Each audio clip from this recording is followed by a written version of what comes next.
여권의 유력 대권 주자죠. 이재명 경기도지사 오늘 공식 출마 선언을 했습니다. 새로운 대한민국 이재명은 합니다란 슬로건과 함께 공정과 성장을 가치로 내걸었는데요. 자세한 내용을 정치부 이준흠 기자와 함께 짚어보겠습니다. 어서 오십시오. 안녕하십니까. 네. 먼저 이 지사의 출마 선언문 하나하나 짚어보겠습니다. 이 핵심 메시지 공정이었던 것 같은데요. 네, 맞습니다. 이 출마 선언문에서 가장 많이 쓰인 단어를 보면 위기, 공정, 그리고 성장입니다. 위기란 단어가 19번 나왔고 이 공정과 성장이 각각 13번씩 등장했습니다. 특히 주목할 만한 점이 이 단어들의 연관성입니다. 네. 이 공정성을 확보했을 때 위기를 극복하고 성장이 가능하다 이렇게 내다본 부분인데요. 직접 들어보시죠. 규칙을 지켜도 손해가 없고 억울한 사람도 억울한 지역도 없는 나라. 기회는 공평하고 공정한 경쟁의 결과로 합당한 보상이 주어지는 그런 사회라야 미래가 있습니다. 네, 대한민국 위기의 원인을 양극화 그리고 불공정을 꼽았는데 즉 이 문제를 풀어야 경제 활력이 살아날 수 있다라는 것 같습니다. 그러면 경제 정책으로 어떤 것을 제시했습니까? 네, 대공황 시대에 뉴딜 정책이 나왔던 것처럼 지금이 대전환 시대고 지금 대전환 시대에는 역시 공공이 길을 내야 한다 이런 점을 강조했습니다. 강력한 경제 부흥 정책을 즉각 시행을 해서 이 대전환 위기를 기회로 만들겠다는 게 이 지사가 밝힌 각오입니다. 이 정부 주도의 경제 정책을 좀 더 강화하겠다 이런 뜻으로 풀이가 되는데요. 그러면서도 규제 합리화로 기업의 창의와 혁신이 가능한 이런 토양을 만들겠다고도 덧붙였는데요. 네. 또 이 새 성장축의 하나로 꼽았던 것 중에 재밌었던 점이 한반도 평화 경제 체제를 수립하고 또 북방 경제를 활성화하겠다 이렇게 밝힌 것도 눈에 띄는 부분입니다. 그리고 이재명 지사 하면 또 떠오르는 것이 바로 기본소득, 기본주택 같은 기본 시리즈인 것 같은데 이 내용도 담겨 있습니까? 네, 기본소득을 도입하겠다고 이 출마 선언문에도 담았습니다. 네. 기본소득을 통해서 이 부족한 소비를 늘려서 경제를 살리겠다는 구상인데요. 또 부동산 문제와 관련해선 실거주 주택을 보호하고 투기용 주택은 세금과 금융 제한을 또 강화하겠다 이렇게 공약을 했습니다. 이 내용도 직접 들어보시죠. 적정한 분양 주택 공급 그리고 충분한 기본 주택 공급으로 우리 국민들께서 더 이상 집 문제로 고통받지 않게 하겠습니다. 네. 그리고 이번 출마 선언 방식도 많은 주목을 받고 있습니다. 그러니까 SNS를 통해서 영상을 공개하는 방식이었죠. 네, 맞습니다. 이 SNS에 14분가량의 영상을 공개하는 방식이었습니다. 방송사에는 미리 영상을 보내줬는데요. 네. 담담하게 자신의 비전을 설명을 하고 또 경기도지사로서 일했던 모습을 집중적으로 담은 게 눈에 띄는 대목입니다. 이 코로나 상황을 감안해서 비대면으로 준비를 했다는 형식을 취하고 있는데 1위 주자로서의 어떤 낮은 자세, 또 이 지사의 평소 정치 철학인 실용을 담았다는 게 이 지사 측의 설명입니다. 네. 이틀 전 윤석열 전 검찰총장의 출마 선언 형식과는 사뭇 다른 형태였네요. 네, 윤 전 총장이 기념관 하나를 통째로 빌려서 이렇게 출사표를 던진 것과 자연스럽게 비교가 되는 대목입니다. 윤 전 총장 출마 선언 당시 이 국민의힘 의원들이 한 20여 명이 몰려들었고 또 지지자도 500여 명이 몰려들어서 세를 과시한 것과는 확연히 다른 모습이었죠. 이 출마 선언문의 내용 역시 이 문재인 정부를 비판하는 내용이 중점적이었던 이 윤석열 전 총장의 이 출마 선언문과는 달랐습니다. 자신의 지방 행정을 통해 거둔 업적을 강조했고 또 자신은 지킬 약속만 하고 한 번 한 약속은 반드시 지킨다 이렇게 공약을 실천하겠다 이런 의지를 담은 내용을 볼 수가 있었습니다. 네. 그리고 이재명 지사의 이 인생 역정도 좀 주목을 받고 있습니다.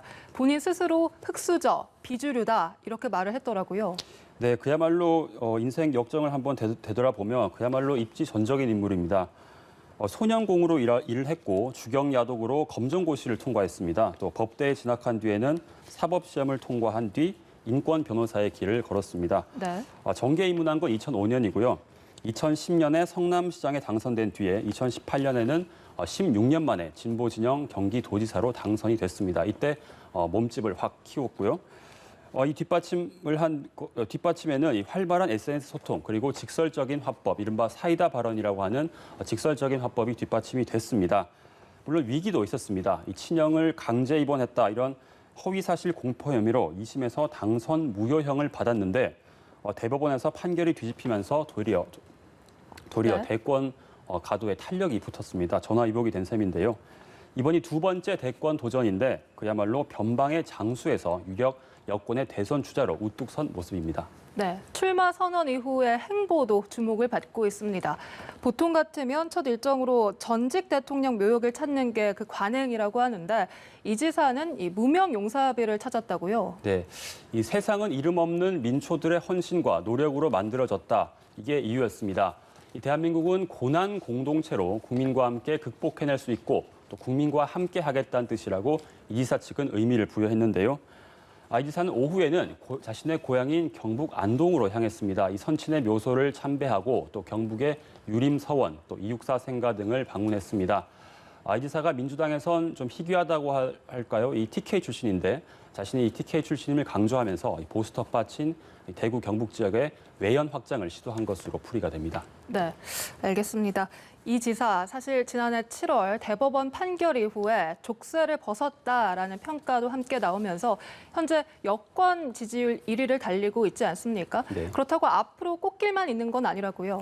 네, 맞습니다. 당내 경선을 일단 과반 득표로 결선 투표 없이 통과하는 게 이 지사 측의 목표입니다. 네. 하지만 지금 반 이재명 연대가 공고해지고 있다는 점이 이 지사 입장에선 부담인데요. 우선 정세균 전 국무총리와 이광재 의원이 오는 11일 예비 경선의 결과가 나오기 전인 5일까지 단일화를 추진하고 있습니다. 또 이낙연 민주당 전 대표, 또 최근 강성 친문 세력을 흡수하면서 지지율을 끌어올리고 있는 추미애 전 법무부 장관 등 이 추격자들의 집중 공세 역시 만만치 않을 전망인데요. 또 지난 2017년이죠. 대선 경선과 또 2018년 지방선거 당시에 그 앙금이 여전한 이 친문 세력들의 이재명 비토 정서 역시 여전한 숙제거리라고 할 수 있습니다. 또 당 밖으로 눈을 돌려보면 정권 심판론도 뛰어넘어야 할 과제입니다.